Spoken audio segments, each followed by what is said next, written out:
جدنا اللي عنده الصيت وعنده الحكمه وعنده القدره باش يسكتنا او باش يجيب لنا هذه. لا ما كايناش عندنا تاريخ، عندنا تاريخ في العمل الجمعوي وعندنا هذه وعندنا. المهم ما عليناش، كل واحد يكون كلامه في الديمقراطيه واتفقوا عليه. الحمد لله بغينا عندنا النشاط ديالنا.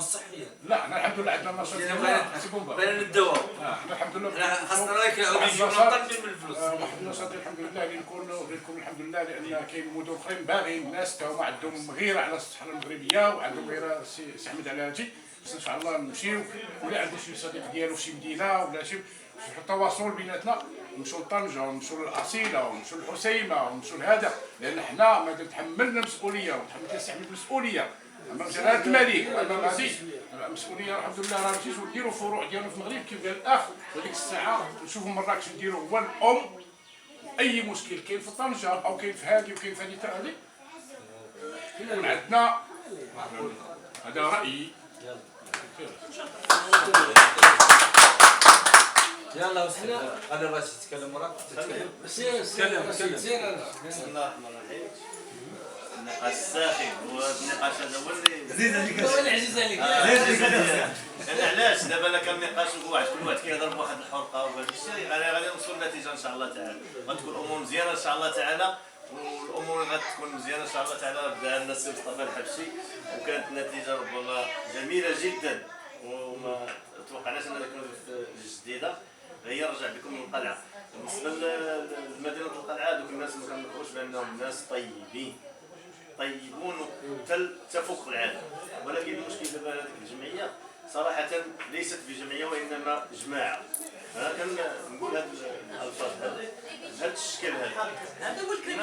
لا هو اللي قال لي السي عبد الكريم، قال له السي عبد الكريم دابا المشكل دابا هذوك الناس زينين، ولكن بالنسبه للعمل الجمعوي راه ما غاديش يمشي. كون عاقل بانهم ما غيديروا حتى شي حاجه. لا انا رتبنا لهم امورهم باش تدفع الماء، جبنا لهم اطارها مزيان. معاهم الحمد لله. انا خدمناهم ليلتنا هذه ولا يكونوا المنظمه هذا مع الجمعيه ولا هي ان شاء الله تعالى. هذا هو اللي كنتمناو، هذا هو اللي بغيناه حنا. لا جاهم تركاب جامعيين راهم غاديين. وشكرا.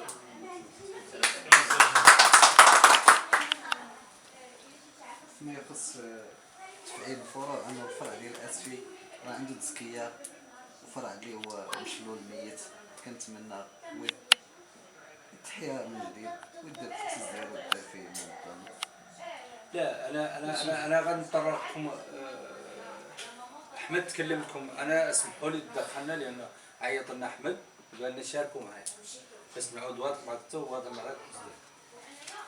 انا شخصيا ما عندنا علاقه بجمعيه احمد، عندنا علاقه به في المنظمه اسسناها غوناتي باش الجميع عارف ينقال لها منظمه العالميه لجمع الشمل الصحراويين المغاربه في العالم، ودرنا مقرهم في مراكش، ودرنا لها تنسيقيات من الداخل الى لحقناهم، ودرنا الرباط ودرنا قلعه السراقنه ودرنا وماشيين نديروا. ويامس في الجديده كنا درناها وكلفناهم باس في ولا قال عنهم يديروا مكتبهم وماشيين. وعندنا بلان داكسيون احنا من خلال شفنا جمعيات. انا عندي 40 جمعيه في الداخل ينقال الفضاستان، وعندي جمعيه ينقالها جمعيه الجاليات المغربيه الصحراويه لاسبانيا وبعض اخرى. شفنا بان هذو الجمعيات وحنا خدامين 4 ايمان بنا ناسسوا شيء ينقال له منظمه. هاي المنظمه اسسناها في ذاك الملتقى الدولي اللي عندنا هون مراكش، ومرقنا مكتب يتكون من الرئيس والنائب احمد الريحاني والكاتب العام واحد السيد فوقدير ومستشارين اللي من بينهم هذا الرجل اللي معاكم بنقري. والى حد الان ما فات تكلم لكم عن المنظمه. واحنا المنظمه كيف قال هذا كنزقلوا من الجيوب من الريق دافعين ناسوها ودافعين. هذا ما مؤسسوها ولا قايل لكم الريحاني. وهذا السيد احمد الريحاني اللي كيخدم على جمعياته هو راهو داخل في المنظمه، وي جمعيه داخل في المنظمه تحتسب في المنظمه. هذا في القانون الاساسي. يعني جزء لا يتجزا. احنا ايش قلنا؟ انا من الداخل مشيت خدام يجي العمل اسس دخل اسسنا فيها 3 فروع جهويه وكل عماله فيها مكتب. جينا البجدور جوج، جينا العيوتي من ماشيين وفي الصدد نديروا واحد ندوه ومؤتمر للمنسقين كلهم المكاتب هنا في مراكش. نديروها هنا في مراكش. انا نعطيك اش درنا. هذه الخدمه درنا كل منسق يتكلف بالبرنامج اللي عنده، برنامج خصوصا في الأعمال. أولا يأسس يرتب أموره بالنسبة للأعمال، يدير مكتبه، يدير مخالطينه، يصيفط المكتب هنا. رانا درنا لي كارت، درنا المسائل باش المؤتمر كله يجيب كارتو، يجيو مقونين، نقعدوا نتخاصموا على غازوار، نتخاصموا على ليسانس، نتخاصموا على واحد البلان داكسيون ديال العام اللي فيه هذه الزياره وفيه الملتقيات الباقي هو والصحه والبيئه واللي يعمل واللي بو واللي بلو، ونعصروا ذاك العصير ونقعدوا نهارين ونشوفوا واحد البلان داكسيون اللي نمشيوه للوزاره الاولى، ماشي العمال ولا الولايه، الوزاره الاولى، لان احنا منظمه ونأسسوها دابا من طنجه للبوار، ماشي جمعيات، منظمه، ماشي سمعتك تقول منظمه. اللي قلعة السراقنا اللي تكلمتوا عليها بزاف، قلعة السراقنا راهم ما فاهمين والو، ولكن فاهمين وناس طيبين وناس يضحوا بالنفس والقلب وناس مناضلين وناس قاموا في جيش التحرير. هذوك الناس نعمه حضراهم قال يلود لهم بالرق النشفان، وانا هو اللي جبتهم لاحمد، ولكن ما كانوا فاهمين احمد وكيعيطوا لي انا وعيطوا لي جبت لهم المنظمه، راهم اسسوها، راهم جابوا اساتذه ديالتهم هذه وترك دكاتره، ورانا اللي نعدل لهم مكتبهم لان الله تفرجوا بهم، ودائما سباقين في كل مسألة. المسألة الثانية، احنا احمد الى حد الان ما تكلمكم عن المنظمة، لان المنظمة احمد هو الرئيس نائب. احنا المنظمة درنا تنسيقيات وللمكاتب درناهم تنفيذيين كاملين. عندما تكون في المنظمة اذا تنفيذي، علاه؟ باش ما يخلق لنا ذاك السلطة وذاك بن علي ومصر نديروا مؤتمرنا اللي خدام وجاب اهلا وسهلا، واللي ما خدام ودعنا لله. هذا واضح كيف تنجوج خدمتي معانا ما خدمتي ودعناك لله. درنا كل شيء لوكاليزيه في مراكش. علاه؟ لانه بغينا تعود المساله واحده. انت عندك مخالطينك، عندك مكتبه، الروسي ديالك تجيبه تحاسب مع ذاك السيد اللي عنده مكتب. فتحنا كونت واحد كلشي بس نصبوا كلشي باش تعود المحاسبه كلنا يحاسب. هذه كنت فرع تفتح وانا نفتح، لا كونت واحد فلوسنا كاملين اللي دخلتنا 400 مليون من دوله نعرفوا منين نقيسوها، نتخلاو عليها، نشوفوا الصغير والكبير. قضيتنا الوطنيه فيها ماشيين فيها ناجحين، كاتب عام قام علينا نقيسوه كاملين بثقلنا وبعيارنا ومساني. هذه هي المنظمه اللي واسست، ماشي ما مازالت تؤسس، واسست ومؤسسه مسائلها وفات، وعندها جريده ومجله. الرخصه يوم الاثنين تمرق من الوكيل، السنات يوم الاثنين نكردوها، ومكتبها لا يفتح هناك، واللي باغي يدخل معنا كامل مرحبا به، ومرحبين بكل واحد بغى يدخل، يبغى مخالف، يبغى عضو، يبغى شرفي، يبغى يخدم، احنا مرحبين. انا هو الرئيس ومرحبين بكل حد بغى يخدم معنا. ان شاء الله. احنا في هذا الاطار، هذا الاطار اللي كنحلوا فيه دابا تقريبا المسائل. لان اول مشكل اللي لقيت انا هو هذا المشكل ديال هذا الكتيب العام. انا بحكم تدخلاتي انه كما قلت لكم انه هو اعتذر، اذا ما كاين مشكل. اللي بغيت نقول لكم وهو ان السلطات تقريبا السلطات اللي في المغرب كلها كتحترمني مزيان. علاش؟ لانني انا كنحترمهم، انا كذلك مزيان، وكيعاملوني كما كنعاملهم في اي مكان كنمشي الا كنستقبل مزيان وكاين الادب. حنا السلطات قد ما طلبنا منها المساعده ما نطلبوش منها ذاك الحز باش نقولوا نديروا معها الحنف ولا شي حاجه ولا كذا. لان حنا اولا الجمعيه ملي الانسان تنوض وتيأسس جمعيه، تنقول لكم بانه هذه الجمعيه اللي اسستيها انت راه ماشي الدوله اللي جات وطلبات منك قالت لك ودي اسس انت راه عطيناك هذا الفلوفير باش تاسس لنا جمعيه. الجمعيه هي عمل متطوع قبل كل شيء. اذا الانسان اللي يتحمل المسؤوليه ديالو، يتحمل المسؤوليه باش يتراس هذه الجمعيه، فهو كيخدم على ماشي على حساب الدوله، ولا تقول انت خص الدوله. هذا اي اجتماع كنجمعوا مع السلطات ما كنقولوش بانه رانا حنا انت السلطه راه خصك تعاونينا ولا ديري لنا ولا تفعلي لنا ولا تعطينا ولا غير ذلك. لا، لان هذا مساله ثانويه. باش كتعاونك الدوله هذيك مساله ثانويه، مساله انت كتعاون. كاين بيدجي خاص ديال الجمعيات كتعطى للسلطه، ولكن مره في العام. اذا بمعنى انه هذاك الاعانه اللي كتعطيك او هذاك المنحه اللي كتعطيك انت، الدوله ما كتعطيهاش لك مجانا. خاصك انت تكون هذاك الملف، ولكن في واحد الاجال محدد. هذاك الاجل المحدد خاصك انت تدفع فيه الملف ديالك، فيه الانشطه ديالك، فيه المسائل ديالك، فيه كل شيء ديالك. وكتنتظر انت مع الاخوان ديال الجمعيات اللي مقدمين لهم الملف ديالك. هذاك البيجي اللي كتعطاه السلطه كتقسم على دوك الجمعيات اللي هما ناشطين الى غير ذلك. نعطيكم مثال على انه حنا تقريبا اول منحه تمنحنا هنايا وهو المنحه ديال السلطات ديال مراكش. عطاتنا الان 1.5 مليون، وهو باقي في الصندوق ما مسيناه مع واخا دفعنا لها الانشطه ديالنا، ما مسيناش هذاك المبلغ، راه باقي كما حطوه هما، راه باقي الان كيتسنى تنشوفوا نرجعوا للمكتب ديالنا ونشوفوا اش غادي نديروا بديك 1.5 مليون اللي تعطانا. هذا بما يخص على انه حنا ماش غادي نمشيو نقول للسلطه بانه دير لها العصا في الرويضه وتقول لها لا خصك تعطيني ولا، لان ما يمكنش السلطه كل خطره تعطيك. بالنسبه هو كيبان لي انا بعدا ما خاصناش نكبروا هذا المشكل ديال الكثير. حنا انتهينا منه. عبلات حنا بغينا انتهينا منه لاننا حنا تيبان لنا هذاك. ايوا انتم علاش كتقولوا على الاهانه ديالكم؟ عبلات لاننا كيبان لنا حنا هذا قدامنا حشره. حاشا واش تكون السلطه حشره، وانما هذا حنا بالنسبه لنا لا كيبان لنا حشره. كاين امثال اللي بحال عبلات استمع انا ما نقاطعش. بالنسبه للسلطه ديال بنكريط كلها كتحترم وعلى راسهم السيد العام.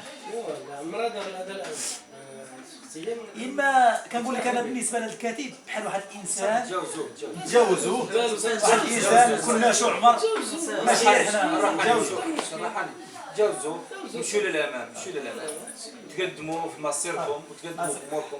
بالنسبه لنا حنا اللي كنقول لكم ونزكوكم معكم هذا الشيء صحي مزيان. بنادم اللي يتم يجمع ويدير مشاكله كامله ويتناقش، هذا صحي. حنا اللي كنقول لكم مرحبا بكم في المنظمه، سواء جابكم الريحاني سواء ما جابكم، حنا فاتحين لكم الباب. مرحبا والريحاني راهو رئيس. شوفوا بعد هذيك المنظمه، انا البارح خدام على قبل المنظمه، ما عندي غير السي هشام هضر معايا مع واحد محامي وكان في اكادير، وكان معايا الاخ ومع واحد هشام خاصو يخلص مع استاذ هشام خلص تليفوناتنا وينضرب. حنا المنظمه راه هذه غير على لان غير على الجذور الصحراويه وعائلتي الان تعيش بوجدور. تحملوا عليه. انا عائلتي كتعيش بوجدور صحراويه بالجنور، ما تعرفوا. عندي واحد الاختراع موجودين. بالنسبه للمنظمه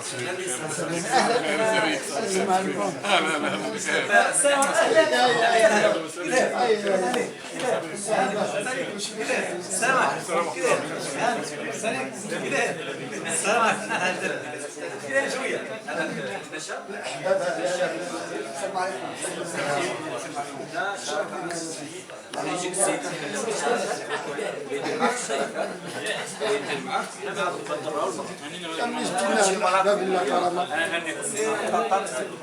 قدير الماليات والوكيل والشراء ما تخمم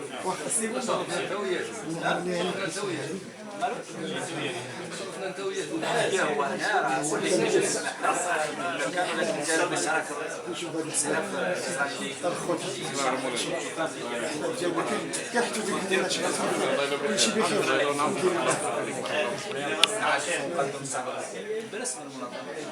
نشارك معهم 20% غادي كذلك اللي شهر كامل ياخذ دار المنظمه هذا تقدر نعطيك في الصوره باش تجيو نتوما تقدروا شهر. بالنسبه للمنظمه كيخاصنا دابا في الافراع ما تكونش على الفرع ديال الجمعيه ديالنا الصحراويه، تكون في نفس البرنامج، يكون فرع الجمعيه وفرع منظمه نهضروا عليه ما نتجاوزوش. انا مشينا هذيك الخطره الجديده مثلا نعرف مشينا الجديده يمكن ناقشنا الموضوع ديال الفرع ديال الجمعيه، ولكن كاينه منظمه عالميه خاصكم تعطيونا الناس ديالنا اللي يخدموا، الناس اللي يخدموا ماشي يدخلوا الجمعيه راه هادشي كنا البارح في جديده. لا في جديده، شوف في جديده خليك كنا المسائل ديال ان شاء الله نفوتوا الجديده. لا احنا على الافراع اللي غادي يكونوا انا ان شاء الله بس نطرح غنخدموا من الدار الاداريه ان شاء الله. انا بالله انا بس نطرح كلمه في الصوره شويه. انا واحمد تخالفنا في شيء، ولكن احمد بالنسبه للمنظمه بحال الا بغى يدير غير الفروع ديالو هو، فهمت، ديال الجمعيه، وانا معاه الحمد لله. ما عارف احمد انا القانون الاساسي في كل جمعيه يتريث صاحبه راهي داخل المنظمه، راهي داخل المنظمه في القانون الاساسي، هو راه رئيس، يعني راه ما يتخيلوا، هو كنقولها له وكنعلمها هو كيدير هو خدام لنا، راه خدام. تجاوزنا هذه النقطه ابو مضر، علاش تجاوزنا؟ لان المنظمه انا كنقول لك المنظمه راه تنقولها لك مرارا وتكرارا. المنظمه منين خرجت؟ هي خرجت من تحت جمعيه الصحراء المغربيه، وهذا بامر بامر من وزير الداخليه. صح، جمعيات كامله اللي حاضره.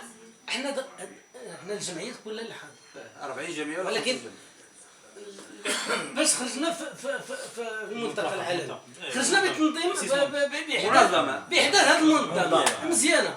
ياك هادشي اللي اذا تمينا حنا العمل اللي خدمنا عليه على وزاره الداخليه، تميناه بهذه المنظمه هذه. وقلت لك ابو مبا بانه اي فرع ديال جمعيه الصحراء المغربيه كرئيس راه غادي يكون منسق، وهذا الشيء علاش اخترنا حنايا النهار الاول. سمعتي اخترنا هشام كمنسق جهوي ديال مراكش. سرحني هشام درناه في هشام ما داخلش داخل كان في المكتب، كان في المكتب، ولكن علاش اخترناه؟ داخل لا انا بان لي خطه وقالها السيد وجهها، لان المنسقين ديالك تم يدخلوا كسرافيين، اما المنسقيه ديال المنظمه كيكونوا وحدهم انا باش يبانوا لنا حنايا ويبان لك انت، باش ما تعود مخلط كتلتين، بما انك هذوك راهم داخلين معنا، هذو ديالك راهم داخل، راهم انت داخل انا داخل، واللي داخل عندي انا كامل من الجمعيه داخل. ايوا هادشي اللي حنا الجديده ما تفهمناش. انا عيطت لي مراه من الرباط وعيطت لاحمد، هذاك السيد مشى على انه لا يدير المنظمه، احمد بغى يدير الجمعيه، يعني تخلطنا ليش جينا، فهمت الشيء؟ انا جاي على المنظمه واحمد جاي على الجمعيه، يعني هنا تخلط. ولكن احنا على العموم انا نقول احنا التنسيقيات ديال المنظمه انا مكلف بمدافع، انا احمد رئيس بحال احمد النائب ديالي انا، وانا نائب الرئيس بحالهم بحال، لان احنا عندنا المنظمه بحال، ولكن احنا عندنا المنسقين اللي يعودوا داخلين في الاطار التنفيذي، كيكونوا صوتوا بما درنا هذا تمهيدي عليه، لان بغيناه يتسرع، لان الجمعيات مشاو الله يرحمه زكريا يرحمهم فهم الله يرحمه داك الشيء الله يرحمه. بغا احنا متلبين المسائل اللي اكبر تلبين الامور اللي اكبر، لان المنظمه عندها قيمه ثانيه اكثر، عندهم منتديات، عندهم ميزانيه كبيره، ولكن من هو اللي يرفدها الناس اللي باغا تخدم كيف قلت.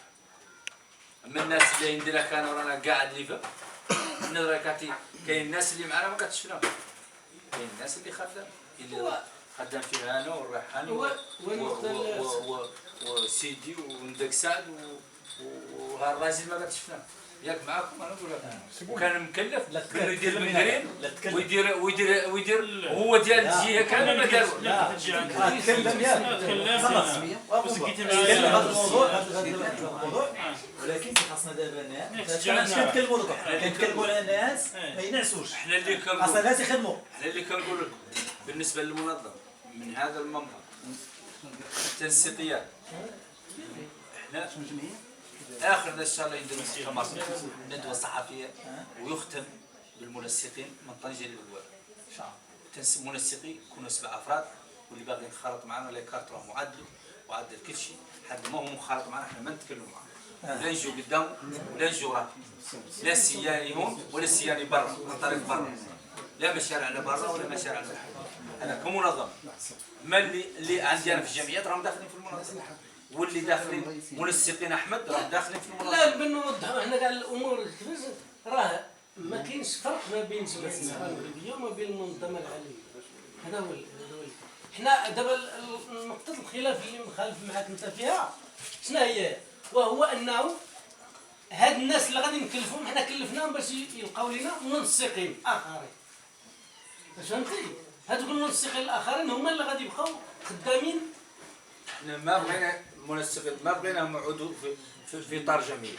لا ما كاينينش الصباح يبقى يقول احمد والله بومبا درتينا وعيطنا للناس ما جا لا بغينا ناس خدامين يخدموا معنا. كل منطقه فيها فرع ديال المنظمه. اييه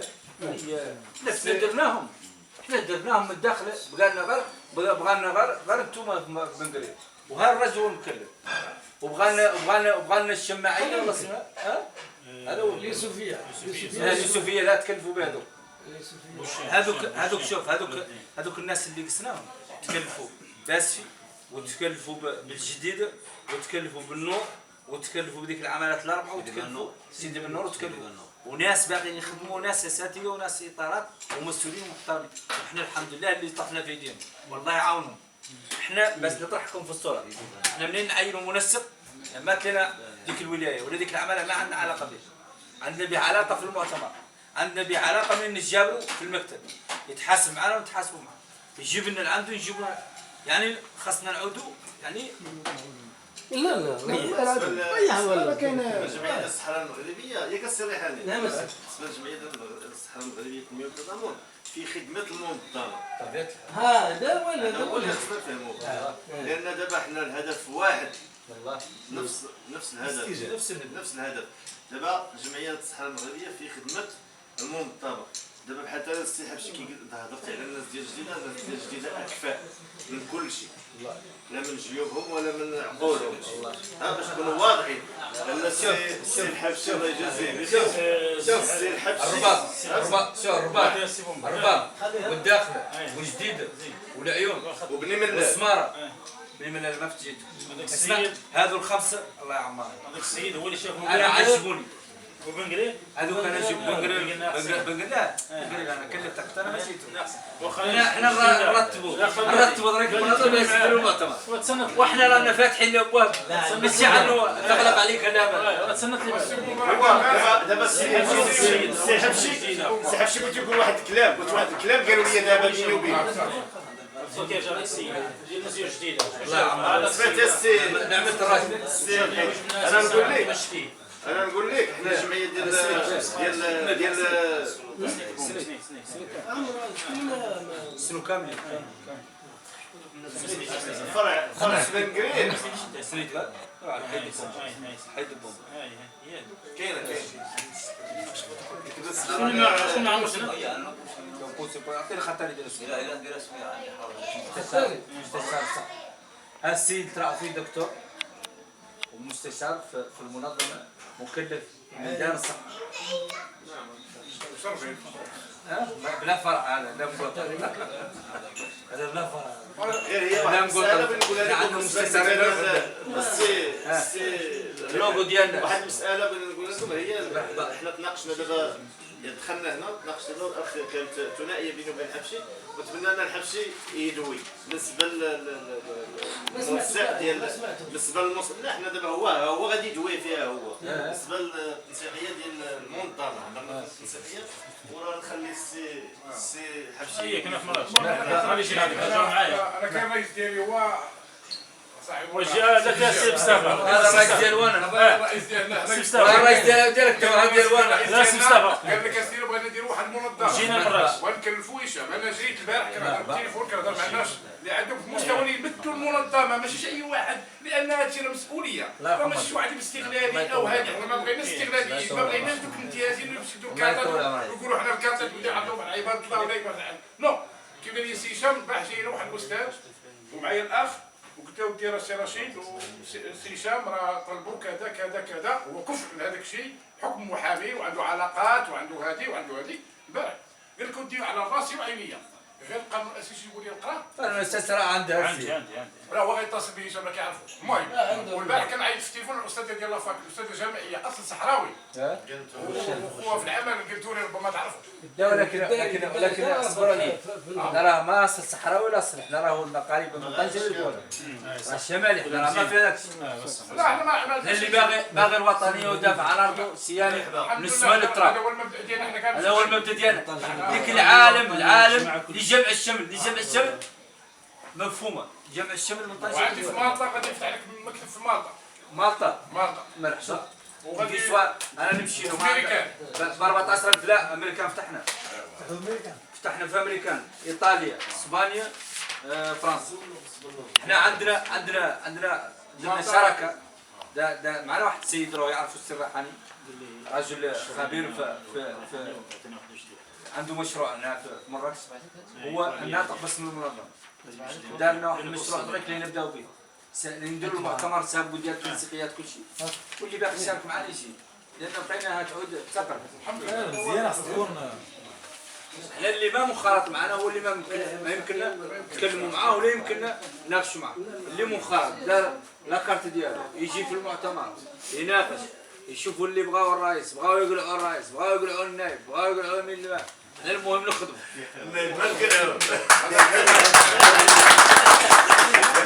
ما تعندنا خلاف ما لا غير قوموا بشي زعما خلينا النايب الله يرحمه. خلوا النائب وخلوا الرئيس. بغيت تحكي لنا على هذه الرحله اللي غتقوم بها المنظمه بداخل اسبانيا. هيك الرحله مازالت ما فاتتو. بس نعطيكم الصوره. احنا درنا واحد المشروع بحال هذا المشاريع اللي كنا درنا تسلسلات درناه في الداخله فاس اسا اكادير العيون مراكش. من مراكش نبثقوا الملتقى بنو نديروا المنظمه ونديروا تظاهره في اسبانيا. تظاهره اسبانيا تتجلى فتره رسائل موجهه للحكومه اللي في اكستريمادورا بحال حكومه مراكش.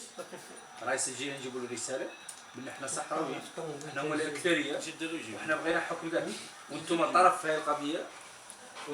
في هذه القضيه وعندكم ضل على هذه القضيه. احنا بغينا حكم ذاتي هذا واضح. الاحزاب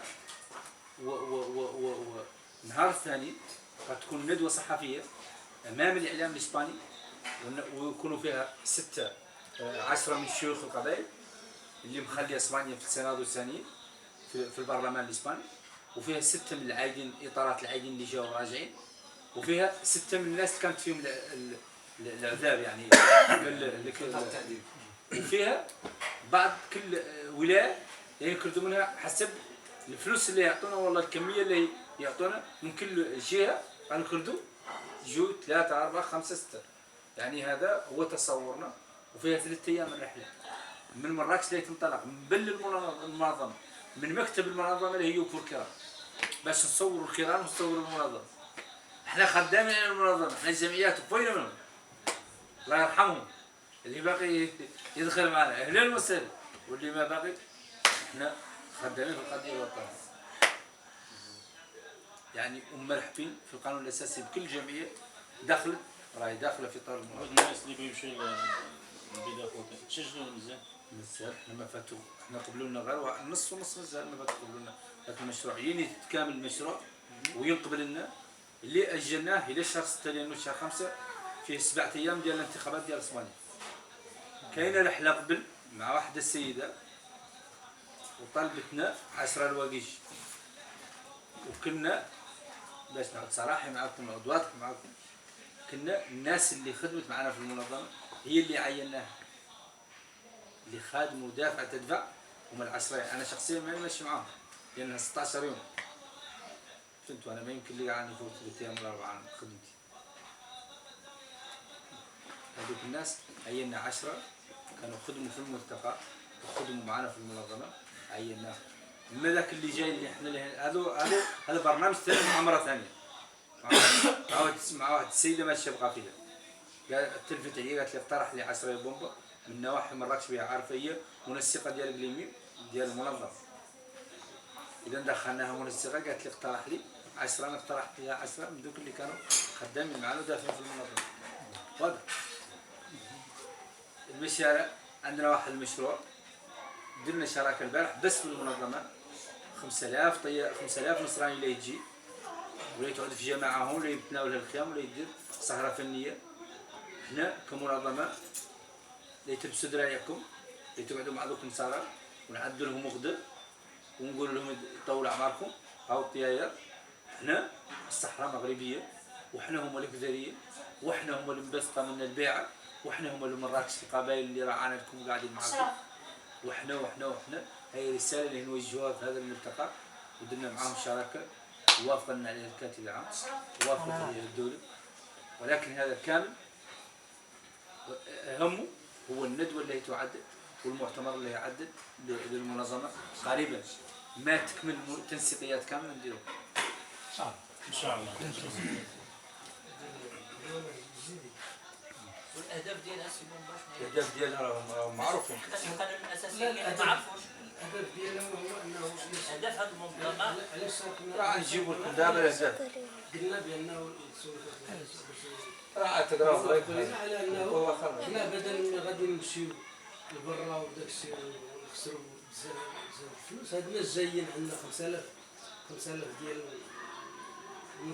المتفرجين اللي بغيو يجيو هنا. لا هو ما تكلم لك عن ذاك، تكلم لك عن الاهداف المنظمه. انا نجيبهم لك، انا نقدر لك نجيبهم لك. الابعاد ديالهم انا نجيبهم لك. علاش